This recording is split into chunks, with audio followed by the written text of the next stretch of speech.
আজকের এই দিনাজপুর বিরানের তাফসীরুল কোরআন মাহফিল থেকে স্পষ্ট ভাষায় বলে দিয়ে যাই, কোন মানুষ যদি আমার আল্লাহর কালামের বিপক্ষে যায়, আমার আল্লাহর বিপক্ষে যায়, আমার নবীর বিপক্ষে যায়, তাদেরকে আমরা বাংলাদেশ থেকে লাঠি দিয়ে বাড়ি করে দেবো। ঠিক না বেঠে?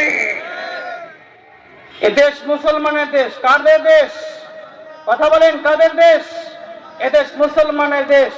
এদেশ আল্লাহ তাআলার কালাম দিয়ে চলবে। কার কালাম দিয়ে চলবে?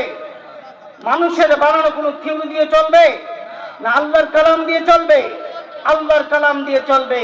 তবে কেউ যদি সে কোন দলের হোক আমার দেখার বিষয় নয়, কেউ যদি আবার এই আবুল সরকারের পক্ষ নিয়ে বলে আবুল সরকার ঠিকই বলেছে, এমন ফাউল বক্তব্য কেউ দেওয়ার চেষ্টা করে, বাংলাদেশের তৌহিদি জনতা তাদেরকে বাংলাদেশ থেকে আউট করে দেবেন। ঠিক না বেঠে? চিৎকার দিয়ে বলেন ঠিক না বেঠে?